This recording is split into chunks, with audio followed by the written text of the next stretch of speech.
Okay, folks, we are live, and I am here with the Jabroni from the Loki and Jabroni show. Thank you, Ed. Unfortunately, Loki couldn't join us today. No, work is work, man. He does his thing, and he's Jay said James Brown was the hardest working man in show business. No, I think Mike honestly is the hardest working man in show business. Oh yeah, and we got a treat for the folks. Tell them what we got.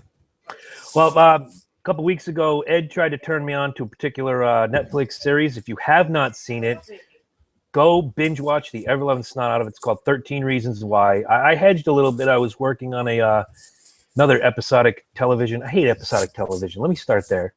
But when it's on demand, it's better and it's worse. The best thing is it's on demand. You can watch it when you want. The worst thing is you binge watch it in 2.5 days and your mind is frazzled. You can't wait for the next season. Mm-hmm. So as I finished up the most recent episode of The Outsiders, Angela and I decided to take a dive in to 13 Reasons Why, and it took us 2.5 days, man, easily.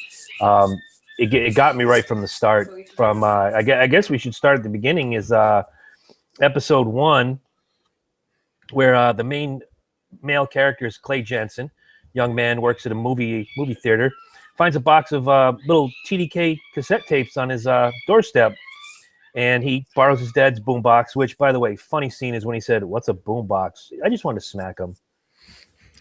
But then he swipes his buddy's Walkman, and I want to get to that about all his friends in a little while and their musical choices. But he finds out that it's related to Hannah Baker's suicide, and the first tape tells the story of high school jock. That was his name, Justin Foley. Yeah, Foley. Yeah. It's nothing, in my opinion. As the tapes went on, you saw a little bit more and more, and I'm sure we'll get to those quickly as we go. I didn't see anything that Foley did on the first tape that was so entirely bad. Yeah, he feigned, hey, he told a story, man. What high school guy didn't? So for me, that first tape was kind of like blase. Like, okay, he's typical high school guy. He is. But again, like I think she says it not only in episode 1, but later on when they cover what's his name there, the rich kid. The way sometimes high schools treat the jocks is that you should just be happy that they're there, and they make your life a better place by having jock ass number 1 and Bryce Walker. There it is. Well, let's not to get away from Foley. Let's talk about Foley since he's on the first tape. Mm-hmm. Sure, go ahead. The thing with Foley that the worst part of it is not so much what he did. It is high school stuff. The worst part about Foley, and you mentioned this before, is the ripple effect of what he did, and the opinion that it altered for the rest of her classmates. And actually, it's literally the first pebble in a spreading lake. Or is it the pebble that starts the ripple? Because like we've talked about on the Loki and Jabroni show, all it takes is that one person to drop a pebble. Your job is done. And then there's ripples depending on the size of your toilet, bathtub, lake, swimming pool, whatever. Those ripples go on for a long time. Well, another thing too, that was like, if I remember right, that was her first kiss with anybody. Yes, that was that's a big deal for anybody. Then to like do something like that, and it, it's happened to me with girls where it's like you kiss somebody or you get into somebody and you think things are going somewhere, and all of a sudden they're like, "Yeah, I do that a lot." So we all go through that. So again, it's not even so much a pebble in the lake. That's a fucking rock. A big rock, right? Like okay, because nobody is ever going to be the first kiss again. It's never going to happen. No. So that's something you come to grips with. And Hannah, I think, handles it pretty good at first, but then the rumor just kind of drives home how much of a total jock ass bag Foley really is. And that comes out later on when they have the tape on his girlfriend. I think her name is Jessica, if I'm not mistaken. And we'll obviously get to that shortly. I know she's somewhere in the middle of these episodes, but each of them I think runs like 47 minutes. Yeah, average episode Yeah. for a So TV if show. it were on, if it were on live You know what? television, you split up the commercials and whatnot. Go ahead. Do you know what I liked most about this show that actually kept me watching? Because at first I was thinking it was another whiny teen show. Like I don't really feel like I disagree. I don't really feel like there was a snowflake in the bunch. They're all pretty well spoken, fairly decent suburban kids thrown into a really fucked up situation because they didn't quite consider the consequences of their actions. Okay, and you can also go look through the what do you call it here? Like the cast and the people in the show. They cover almost every demographic you can think of. There's, Mhm. you know, the loner, there's the gay guy, there's the jock, there's the girl who thinks she's a lesbian but not quite a lesbian. There's angry coffee house chick. There's every demographic in 2016 when it was set that you could possibly think of. They covered every base. And they stuck it to kid issues. There wasn't any like there was no politics in it, which I really liked. It was about Hannah, the issues and the things that kids deal with in high school. And Right. I like that. That was great. I thought that was fantastic. And that's one of the that was the biggest thing that kept me watching. Yeah, and about the only thing that was even adult oriented was the language. But then again, Yes. who wasn't 15, 16 years old and threw a couple F-bombs here or there? Yeah, they were like real young adults. Yeah. And it wasn't like the Dawson's Creek effect where they were speaking so above the audience that you couldn't get a handle on it. Look, Dawson's Creek was meant to be a teen show, and it was embraced by the 25 to 35 crowd. Teens didn't want anything to do with Dawson's Creek because they couldn't understand. They weren't living problems that you were living Right. if you were 17 in 1997. And I gotta say, whoever actually wrote the screenplays for this show, fucking genius. Because I'm trying to find that information now. It was based on a book. 13 it was based Reasons on a Why. book. I know that. It was based on a book. Jay Asher wrote it. Jay Asher and adapted by Brian Yorkie. Yep. I think he was a producer. There's like a bunch of writers, I think. Yeah, I'm not seeing anything on writing here, but I'll have to look into that. But whoever did this, it's like they did such a fantastic job, and to like keep it real, like this was a mystery. Like this was kind of a thriller mystery with some subtle public service announcement kind of stuff, and it was really good. oh yeah. And how many times, just as a personal question to you, how many times did you episode and you were fired up angry because that can't be the end? I got to get to the next episode like now. Oh, every episode I was like that. Yeah. It was like I needed like, and here's the thing, like every person the tapes cover is progressively worse than the other, and it's like, wow, like they just And about the flow of the only show is one that perfect. didn't- Oh, absolutely. And the only one that really didn't get his ass handed to him was Clay. Right. But he did, but he didn't.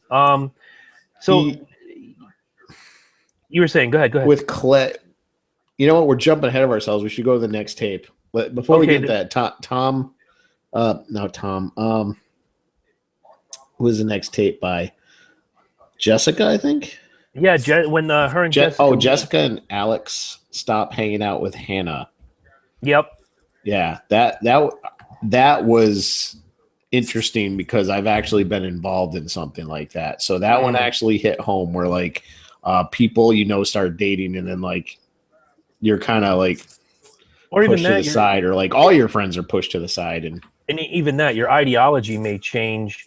Where the thing you liked, and with teens, it is so day to day or week to week or month to month. But even in the adult world, your ideology switches. Maybe you become a parent. Maybe you just start doing things differently than you did before, and you kind of drift away.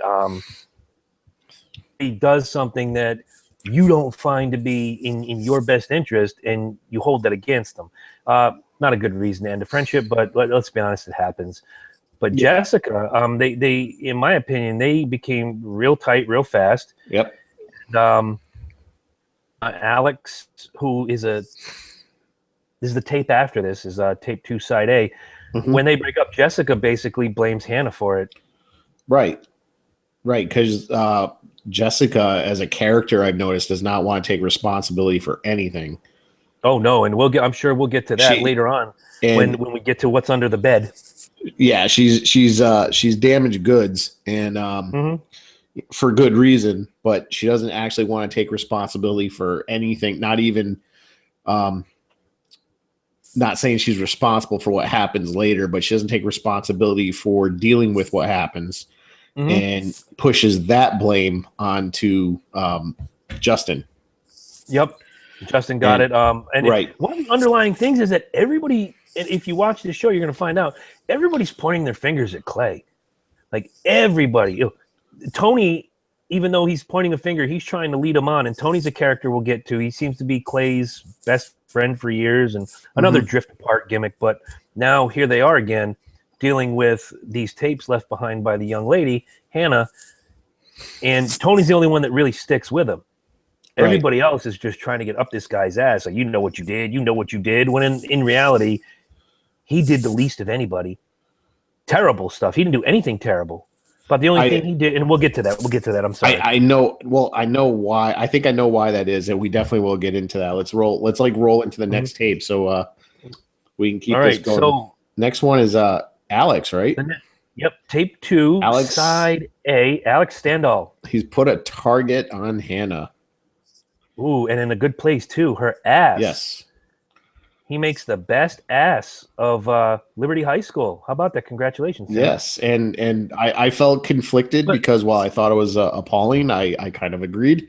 How many times though did you sit with your buddies in high school? I'm not absolving anybody's guilt, but hey, so and so's got a real cute ass. Yeah, she does. Yeah, she does, or whatever. The list maybe not so because it was the best and worst. So it became a problem when somebody actually grabbed it though. Yeah, Bryce did at the store. Right. That's when you realize it had escalated beyond talk, and that there were certain people that actually felt some kind of entitlement to her ass because it had been shared in that way. And me, I'm big on property rights, and I don't think people that young really understand the concept of property rights. They only know, like, especially in you probably see this in athletes in college and high school. They only know what they've achieved, what the faculty has led them to believe they're entitled to. You got schools that will fake grades just to keep athletes on teams and bullshit like that. Essentially they're being handed participation trophies, even if they've been winning. But they're at the highest level, exactly. Right, they're winning games, but they're getting participation trophies in class, and that's a bad thing, and that only leads to the type of behavior that Bryce actually engages in, and Justin to an extent. Right, but where Bryce and Justin will differ is that Justin comes from this busted-ass, drug-addled home where his mother and Flavor of the Week are together. Bryce has got the house with the pool house and the PS4 and the Kung Fu grip, and he's always been led to believe that whatever I want is there for my taking. Right. Well, with Justin being an all-star jock is all he really has. So, and eventually he's got little else. Right. And eventually, and we'll get into this a little more, it suddenly becomes not enough. When he considers the cost versus the benefit, it's suddenly not enough. Right. So that's basically tape 2 side A. So tape 2 side B. Shutterbug. Somebody has a stalker. This one was wow. Oh yeah. Especially for me when she asks on the tape to go to his house and throw the rock through the window. Right. This is the only one where, and I love the way they executed this. Hannah kind of becomes a little bit of an aggressor, and she, she's probably just as equally wrong, but you feel like she's justified. So this is where I think this is like a turning point where Hannah actually starts going into the dark side, and anybody who watches Star Wars knows what happens when you go to the dark side. They have cookies. They have cookies, delicious cookies that cut off your hand. It tastes like liberty and freedom. Tastes like your sister when you kiss her. Only guys from Arkansas will know that one. But yeah, this was such a good one when he gets, and then Clay, this is a part with the cell phone shot. Yeah, this is a part where Clay actually starts to kind of. I think he's setting the tone for his own destiny with this episode. He really did. He turned the corner and he went from being the welcome mat that everybody's going to step on to, you know what? F you. I'm going to get through this my way and I'm not going to let you push me around anymore. Right. He really did. That might have been his coming out party. Like, I'm going to be the man I know I need to be. Right. But at the same time, though, he's starting to go from like what he thinks is justice is just revenge. Right. Which also I think is setting the tone for a season 2, which I've heard is being worked on as we speak. I know the author of the book got so excited by the TV show and was like, I will write a sequel. Just tell me. I've heard the same. Yeah. And they kind of, well, we're jumping ahead again, but they kind of set it up and we'll get into that. Mm-hmm. So yeah, this episode kind of, I've noticed there's a parallel between while listening to the tapes, the journey Hannah goes through and the journey Clay goes through. Yes. He literally starts taking the role of Hannah, and which we'll get into a little bit more as it goes on. It's such a great show. I could talk about it for hours. But what is that? Tape 3 side A? Tape 3 side A is Courtney, the young Asianish girl with, I think she's got the 2 gay fathers. Another one of those things that they hit every particular demographic you can find. Mm-hmm. The picture that leaked that the photo guy took said it was Hannah and Laura, who was the lesbian classmate. Yeah. And people just run with it. Oh yeah. I found this one interesting. With the Hannah characters, because she seemed totally unfazed by what happened. Right. So it's like Hannah, for lack of I don't know what you'd call her. She just like, so what? I kissed a girl, like. And I where you're going with this, I get it. For me, I kept watching until we get to this particular tape. I just thought she did a really great job of blowing a lot of this off. Yes, this has happened. I'm going to put my head down and run forward until, and that's right. where I'm exactly, because it's like she just, after it happens, she doesn't give this vibe off like she's gay or bi or whatever. She's just like I'm not insecure with my sexuality, so whatever, we kiss, big deal. And they ruin that. Right. It's just another level of how they just ruin Hannah, and Courtney's the one that does it. And right. And then in the later part of the episode where Justin, Alex, and a couple of the other jockasses decide they're going to try to scare Clay, steal his bike. They're going to put him in the car, go like 90 miles an hour. The cop pulls him over. Clay's probably thinking, oh, God, thank you. This is over. It's Alex's dad. Yep. And it's like, oh, man, it doesn't matter what I do. I'm going to be under these guys' thumb.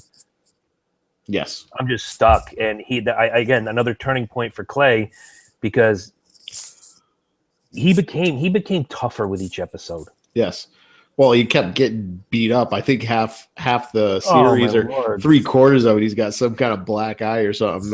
I think the only scenes he didn't have a scar were in the flashbacks. Yes.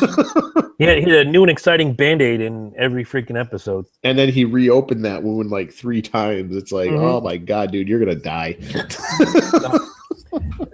Tape 3, episode 6 is tape 3 side B, which was really confusing for me.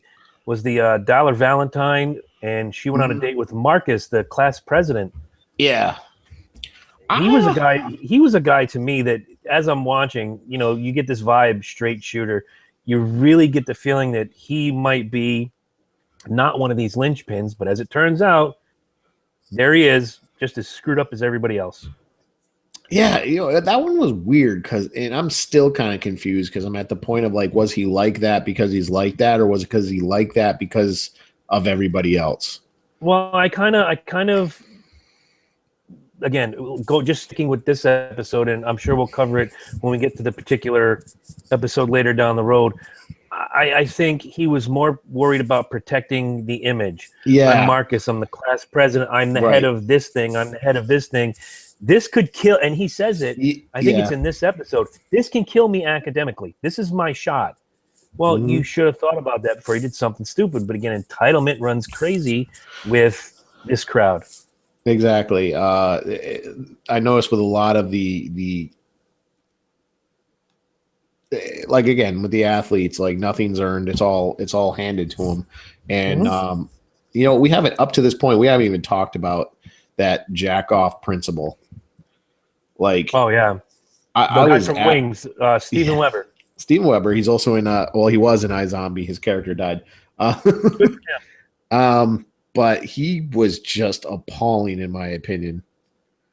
You Oh, know, I know when he is addressing. They had the posters and the rally and whatnot. Yeah, he just came off as very insincere. Like, oh, right. this is my job. I have to say this. Thank you for coming. Goodbye. When he talks to the mother, you're a part of this school community and we appreciate you and this and that. But when she shows up, I think it was the next episode or the episode after, she shows up at a school administration meeting. Well, aren't I a part of the school community? That's what you said to me in your office. And he doesn't say anything back. He just Right. slack No. job. Like, Oh, I think that was the same episode because she saw the bathroom stuff, right? yes. And later on, she Yeah, she reveals the just bathroom she just stuff. showed up. Is like, you want to know what happened? Go look at the girls' men's room or whatever. And yeah, Yeah. oh, he just absolutely disgusted me because I know that there's educators like that and whatever, and they all have tenure, and you can't get rid of them. It's that fucking public school system. All right, end rant. Yeah. Okay. And a good rant it was because we go on to tape 4, side A. This was Zach's tape. He's another jock, but I again, another one where you kind of got glimpses of that entitlement, Yep. me type thing, but you got a sense of his soft side as well. Um, in the synopsis here, and I don't quite remember this in the episode. You might be able to help me. Zach sabotages her emotionally during the. That was the. I'm sorry. The notes in the. Yeah. Where he would leave her a note every day with a bunny, never sign it. Hi, Hannah, you're so beautiful. Right. And then he started taking things out of it so she wouldn't get anything. So if Right. anybody Right. left her. And is this the one where Clay keys the car? Yes, why me on the side? Yep. Clay keyed the car. This one was this episode was a little slow for me, but yeah. Yeah. This is another good example of the way they were trying to break Hannah down bit by bit, emotionally, intellectually. They're just trying to break her down, and again, she kept going forward. Like she sees that he's got the notes from the positivity gimmick, throws them on the ground, and why me? Yelling it out like I am angry. Her balls were coming out. Why me? And he just walks away like the puss that he is. Right. And she really does it. Why me? Why do you have to do this to me, especially? That's where I had that. You know how it's going to end because you see how from the beginning. Hi, I'm the dead girl. Listen to me talk. That episode, I was like, this could have been a turning point for her to just say fuck everybody, right, and get through it. Right, but if she did, there would be no. Was it tape 4, side B?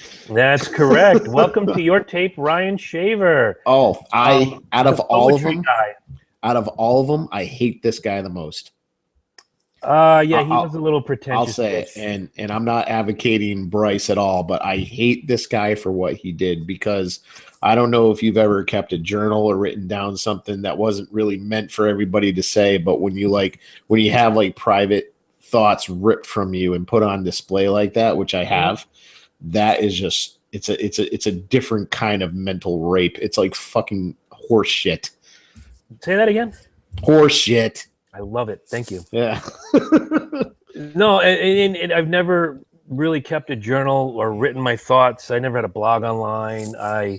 When I was doing writing for a website, I had people steal my material and it would go to another website. Our editor would get it yanked down, whatever. Intellectual property, yeah, but worked on that. I went into those locker rooms and talked to these athletes, and you're passing it off as if you wrote it. No, fuck you. Yeah, here's the thing. I've written stuff down that I was just trying to vent. Like I used to do that a lot, like grab the pencil and just vent and stuff like that. And I've had people like blow my spot up and like, oh, you're a fucking psychopath, blah blah blah. And I was like, whatever. It was your mom, dude. But I'm like especially I'm not saying like girls are weak or anything, but they do stuff like that. They write their thoughts down because what they're thinking and what goes to their head is usually very important to them. And I live in the deep end of the estrogen pool, man. There's Angela, Madison, Emma, Rhiannon, Kylie, the three guys, man. We just hole ourselves up in our rooms and pray we don't get beaten on a daily basis. But seriously, women are by nature, and I'm not saying this to be rude, they're emotional creatures. They certainly have. No, it's not negative. Like their thoughts are important to them. They certainly have more, I don't want to say touchy-feely, but they're more in tune with their feelings and who they are than men. And to a young lady, especially one that's already on the brink, you can see it starting to crack in this episode, just completely over the edge. Yeah, and Ryan is just an opportunist, just a sick opportunist. I don't really think he even cares about the poetry. He doesn't care about the art of it. No, he's like he said, no. Yeah, and he said it at the end of the episode when the principal said, "We're shutting this down. I publish this on my own, but you distribute it on school property. This was going to take me to college. Well, it still can now." Right. But you know what's funny? By then, it's too late. It's too late by then. The damage is already done. Like, that, like I said, that's what I'm saying. That principal and the counselor, we haven't talked about him at all. Everything they do throughout the whole show is too little, too late. Yeah, I think it's Mr. Porter was his name. Yeah. And he pops up in every episode, guys. And we get to him in a little while. Mr. Porter just seems wishy-washy. Not the kind of Miss Antilli was the former counselor that everybody loved. Mm-hmm. And comes Mr. Porter, and he's look, I'm not saying this to make fun of him. He's an African-American guy, but he was vanilla. Giving you probably reading it from a script out of a book, that's 100 ways to counsel. Yeah, 100 ways to counsel a high school kid. Well, maybe you should think about confronting them and telling them how you feel. Robotic. Right. Absolutely robotic. And you see his personal conversations with his wife too, and you're kind of torn because it's like, well, this is a guy that wants to help, but he doesn't know what to say. So everything is rehearsed and practiced, and it's all everything he learned in college. And, and here's the thing, like learning this kind of stuff in college is great. Practical application takes work. Understanding the human psyche takes work. And whoever wrote this show understands the human psyche. So absolutely. Let's roll right into the next one. Ryan Shaver's a cocksucker. Sure. Let's move on. All right. We're at tape 5, side A, which is Hannah witnesses Bryce raping an unconscious and intoxicated Jess. Here's where the show starts to get saucy. I was going to say scandalous, but I'll take it. This is Justin Foley part 2, by the way. Yeah, he was part of it. And this was his second tape. And we should say this: the first trigger warning of the episode. Mm-hmm. It was and. Like after this episode, I was like, God, you finally understand the level of, you understand why Jessica's so fucked up. You understand why Justin is so fucked up. But Bryce, it's like he's stone cold killer throughout the whole show. Like he doesn't even acknowledge that anything he's done is that big a deal. It's like either he doesn't, I don't know if it's that he doesn't care or he literally has no concept of the empathy. I think it goes back to, again, it's the rich kid syndrome or the jock syndrome where anything I do is righteous and good. And if you go against me, well, you're obviously wrong. Unfortunately, that permeates a lot of what happens today where maybe you're the popular kid or maybe you're whatever you are. You're wrong about everything. I'm untouchable. You can't tell me I've done something. You can't tell anybody that's done anything wrong nowadays. It's in Bryce and Justin. It's that star athlete mentality. Well, you know what? I do think affluenza plays a part in this, but I genuinely don't think Bryce accepts that anything he's done has been wrong. I mean, you just look at the way he reacts when he's confronted. He's always like, come on, it's me. Come on, Yeah. So it's like, I don't know. It was the first step into what Bryce really is as a character, and it was frightening. Yeah, and we are 3 tapes away from finding out what Bryce really is. One thing about this episode, and I'm reading in the synopsis now, is that Marcus still keeps coming at Clay like a bully. Yes. You know, not just warning him about the tapes that the worst is yet to come, but he's like, I'm trying to help you. There are bad things that are going to happen to you. Again, it's that gangland, not so much gangland, but it's the gang mentality of the jocks together. Yeah, we're gonna solve this. It's gonna go down. I can't wait till we get to Clay's tape because you understand why all of them ganged up on him. Mm-hmm. And but first, we get to visit who I thought was a really interesting character, and I thought they would go further with it. Is Sherry, the young lady that was getting help from Clay in an assignment? This is all after the fact. Yeah, I thought she was. I thought she was one of the good ones, to be honest. Mm-hmm. She stayed sober at a party and think like they really were painting her as wants to have fun, but wants to get through school without any problems, doing the right thing kind of thing. And she turned out to be phony. Yeah, with it started with the texting and driving. They knock over the stop sign. Hours later, Jeff, the kid who's always, trying to get Clay to come out of his shell and be cooler around girls, is the victim of a car accident because there's no stop sign. No stop sign, and old man doesn't see it. Jeff's crossing the road. Bada bing, no more Jeff. So now you have 2 deaths, pretty much back to back. Obviously, Hannah is still alive when this happens, and then within the span of however many weeks or days this covers, now you have Jeff is gone, Hannah's gone. So now the school is really in turmoil. Right. And this episode in particular, too, is another stake in Hannah's mental well-being because now she feels responsible for someone's death. That scene where she tries to go, because that's his friend, I need to tell you something about the night Jeff died. And he's like, dude, stop. Why do you always have to get in the middle of this drama? Is this about you? Are you making this about you? And he just did not listen. Right. That was the only time. Well, that's one thing where Clay went wrong. But at the same time, though, given to where he's been on this emotional yo-yo with Hannah, it was kind of a knee-jerk response to everything he was going through.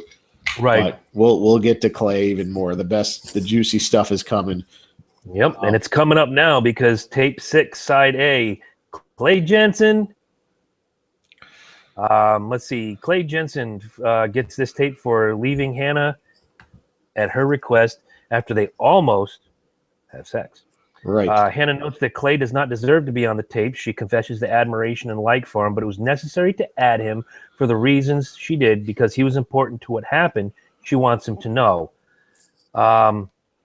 Again, this is going back to, you and I were both teenage guys.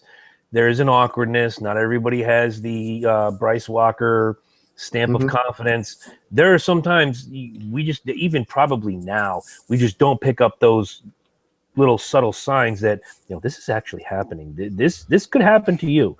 This woman is all up into you, but you're completely oblivious. And that was Clay. Clay did not see what the rest of us saw each and every episode. It's like she wants to be his girl. He's just thinking, this is just a girl that's nice to me, and I'm digging it. This is an important tape in respects to everybody else that was going after Clay, because this was the tape, because they all heard the tapes before him. I think we should mention that. We didn't mention that. Everyone else has already heard all the tapes. They listened to them all at once. Clay's the only one that took his time with them, and they keep bringing that up throughout the whole series. Like, why is he taking so long?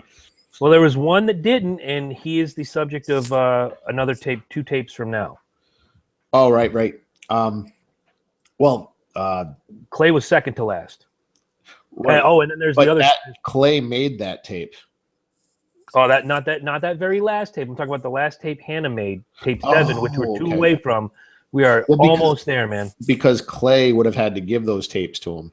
Right, and then we'll get to that. We'll get that. Yep. We're jumping ahead, but this is a tape where everyone else who has heard them already understands that Clay was in love with Hannah, and Hannah kind of had feelings for him. Clay didn't really hurt her like they did, so at that point, Clay is the most likely to turn the tapes over to the powers that be. Plus, the last tape which we'll get to.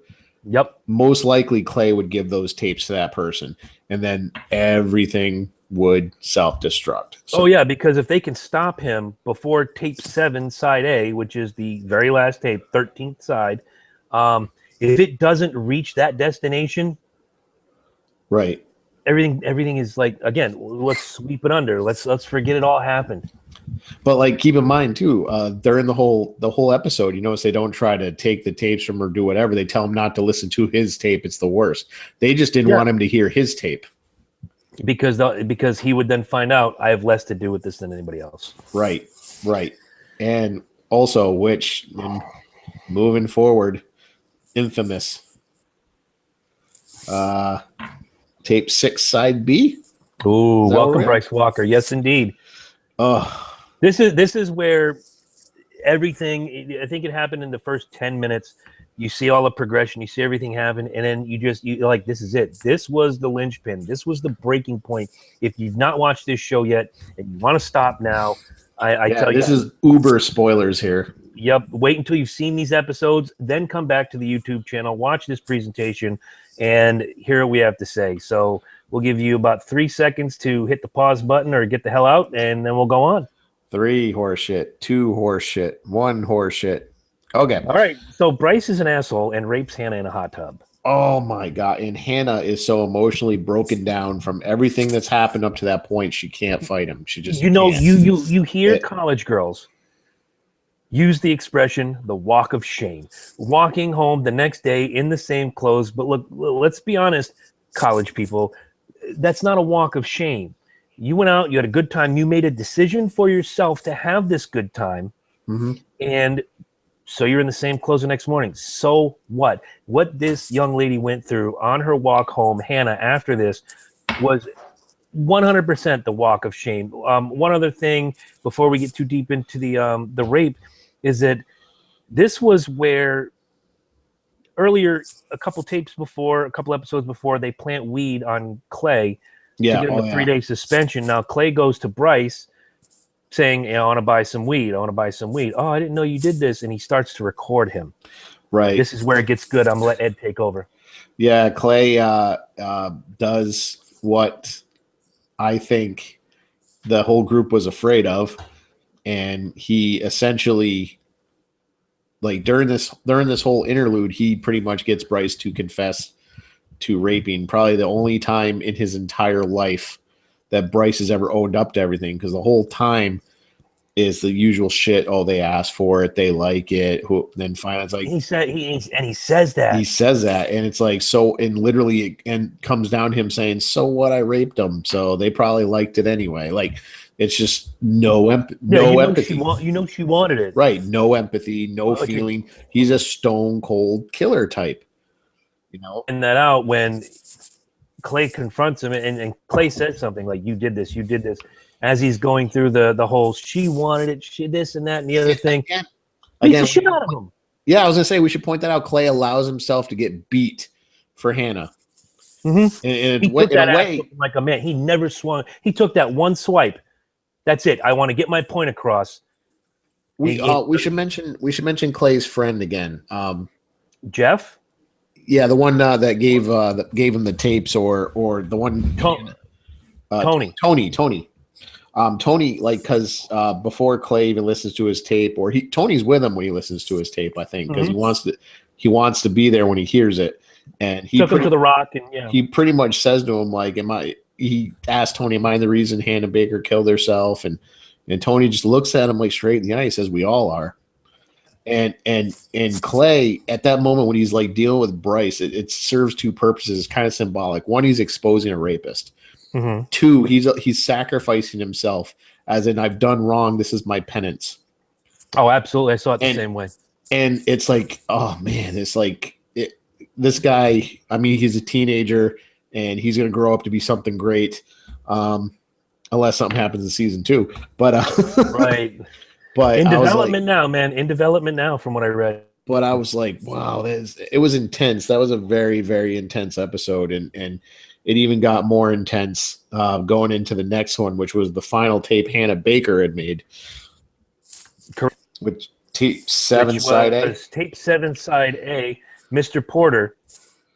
It's the last tape. She looked for help to Mr. Porter, tells him about the rape without saying who was responsible. The counselor replies that she has no chances of being taken seriously and insists just basically continue with your life as nothing had happened. Back to that jock mentality. Well, he was, and yeah. continue, and I got to stop because it's not to be a star student, top of the food chain as far as grades are concerned. This is the way they're treated, and they take it. A lot of them take it into adult life, where, oh, you can't touch me. I'm never wrong. The conversation tape, and she gets her house in order. She turns in her uniforms at work. She does this, she does that, and then bleeding out in the bathtub with slit wrists. Mom finds her. If you haven't watched it, they show it. So if you're squeamish about that, oh yeah, oh dude, yeah, they went full Monty with this show. I can watch autopsy, but I cannot watch someone hurt themselves. I mean, fights a week ago, watching guys pound the snot out of each other, but watching this was difficult. I turned my head. I'm not ashamed to say it. This episode that really got to me was the mom walks in and finds the daughter. You're a stepdad. It's every parent's worst nightmare. Question. But later on in the episode, Clay goes to Mr. Porter. Here's the second part of the episode that bothered me. Fashion. If it were me, I wouldn't have given them tape to listen to later. I would have sat down, hit play, let it roll, and have him listen to what she was trying to tell him before all this went down. Well, Stone face. There was a reason for giving them to the counselor. One, the counselor, it was his turn to get the tapes. And two, the counselor it's not like the principal would have done anything. The principal probably would have hid the shit. Like, I really believe that. He was like such a scumbag. And the counselor, you could tell by his tears, realized he had fucked up and wanted to make it right. So he probably would have made the right choice. So, yeah. And here's the stuff that is hopefully, I hope there is going to lead into it. Some of the fallout is Alex Standall shoots himself in the head. They say he's not revealed if he survives. Justin leaves town. Guilt over not telling, but not before telling Bryce. Tyler, photographer guy, is hiding gunnish in his room. I'm smelling a Columbine type thing coming. And Clay those photos. Yep. All the ones he had different people hanging in the dark room. Yeah. And especially of Hannah. Let's see. What else do we got? Clay reaches out to the angry coffee house chick. Hey, can we be friends? Notice that she had scars on her wrists as well. Yeah. And then they lead on throughout the whole series that those two were actually closer at one point and drifted apart. But I think you never know. They don't tell us anything. Yeah, they mentioned little bits and pieces, and I think at that point, Clay, after everything he's gone through, was like, you know what, I can't abandon another person. You know, who cares who walked away from who? You know, let's just walk back.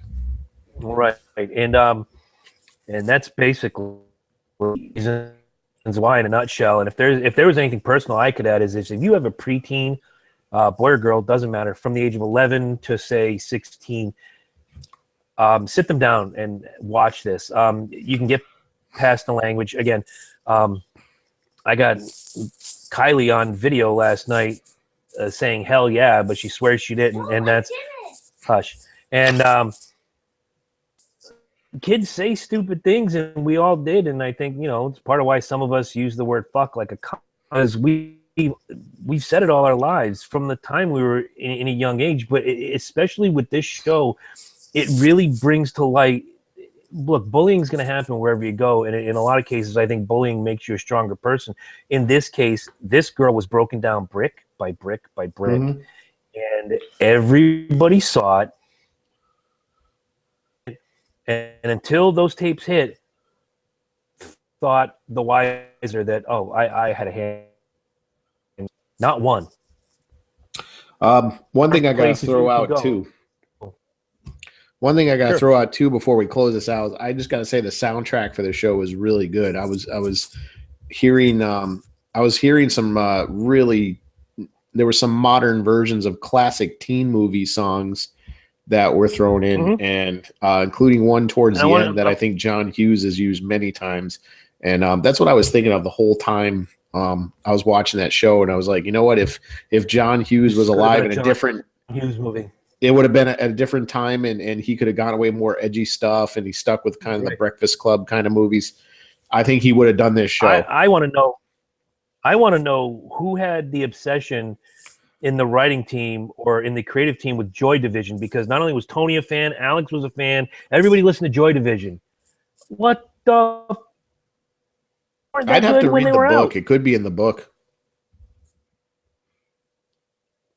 But finish that. The one sentence that I had is every kid in America watch this beginning to end. Just for the but to let them know, life is not bad. Life is happen to you. It's how you deal with them, and it goes back to that ripple effect. Hannah killing her, the end of her pain, but that pain lingers and it continues. One thing, you may be done with it then. On. Right. Exactly. And stop going to shitty coffee shops. All right, let's wrap this on the menu. Let's wrap this up so that we can maybe get this on the podcast feed. Folks, thanks for joining us. Hopefully we'll do this again, maybe another bonus episode, or maybe a spin-off show where we just dissect a show, a movie, or whatever. So yeah, absolutely. And thank you personally, Ed, for turning us on to this show. I'm glad I took the time out for it. This is like one of those Netflix shows where it lives up to the hype it's been getting. Keep it real. Good. I'm put me on. Now I'm gonna have to give you the Outsiders DVD. All right. I'm Eddie Focus. This is the Jabroni, and we'll see you this Monday. Yes, we will. Thanks, guys.